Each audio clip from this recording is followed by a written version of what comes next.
What's up, YouTubers? I was on my way out of the forest and I decided, you know what, I'm having fun with this, so why not make one more video? You know, I know it's kind of like not too late in the day, but we still got a bunch of time, but you know, I'm excited. I want to see what you guys think, and also I just want to get these dance moves out there. You know, I've been pent up, haven't had any of my boys to dance with, shout out to them. You know, so here we go. This one's gonna be your basic pop and lock tutorial. I'm gonna be showing you upper body locks and bottom body locks, which are gonna help you. And isolation, I think, for a dancer is probably one of your best you know, dance moves that you can really get down, because it's controlling each individual part of your body, and with each individual part of your body controlled, you can do dance moves so much better because you don't really have to think as much, because it'll flow more naturally with more control in each part of your body. So all right, here we go. I'm gonna start with the legs, and I'm gonna show you guys each joint that you're gonna want to work on with the, you know, whether it's going to be isolation you're doing or b-boying or something. It's also just good to know these parts so you can stretch them so you don't hurt yourself before you start dancing. So here we go.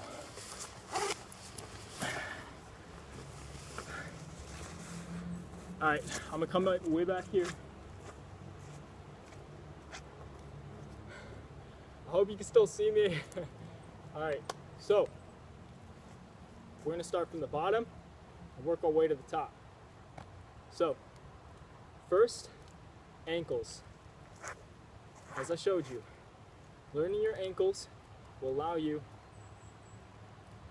to have better movement, isolation, turns, you know, all that jazz. But crucially, I think one of the more important parts to learn is going to be your knees. So let me show you that. Knees will allow you to go side to side, will allow you to control your dance moves, whether it's you're coming down, you know, going to the side, you know, isolating, making, you know, miming, whatever you call it. But your knees, you're gonna want to know how to like kind of abruptly pop them in different ways to control your movement better, because one big part about dancing is elevation change. Elevation change is your biggest key in dancing. You're gonna want to drop, shift, come back up, go to the side, all that jazz. So come a little closer for this one.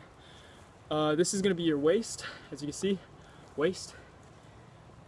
The waist is going to be your, like, that part of your body in which controls most of your flow, movement, you know, come to the sides. You're going to want to learn how to pop the hip. You know, look, if I was you, I'd look up a bunch of videos. Popping the hip is one of the biggest parts of dancing that you want to learn. Popping the hip is going to help you a lot. A girl taught me in freshman year, never forgot it. Her name's Ryan. I'm smart like that, I know it. So, also, with the hip comes your oblique control. I know an oblique is not a joint, and a lot of dancers don't really focus on the obliques, but I think personally it's one of those muscles that you want to strengthen, because it'll definitely help you when you're doing your dances and stuff, and it also just looks good. I mean, you take your shirt off, I mean, you're just like, damn, look at them obliques, you know? You look great. And plus, it'll help you while you're, you know, shifting.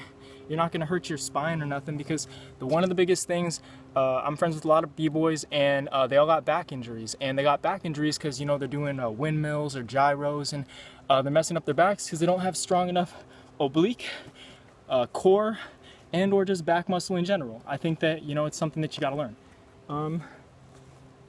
So another one is upper chest.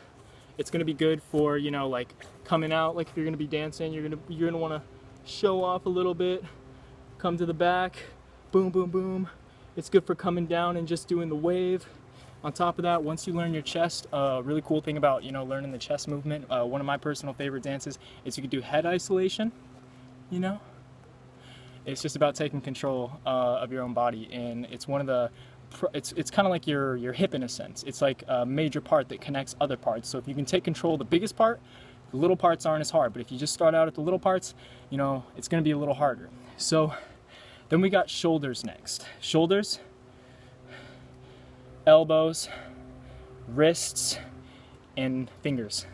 People aren't going to tell you this in any other videos, but I'm going to tell you this as a dancer.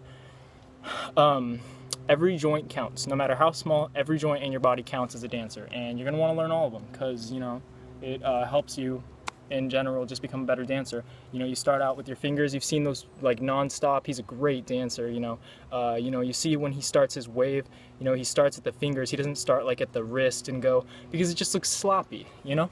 So you're gonna want to like do some basic I'll back up for you. You want to do some basic cross joint workouts. You're gonna come up, you're gonna go like this, roll your fingers into a ball, pop those wrists, pop those elbows, pop those shoulders, and eventually it'll look really good. But you want to focus on those joints. Main ones I'm going to tell you are going to be your wrists and your fingers.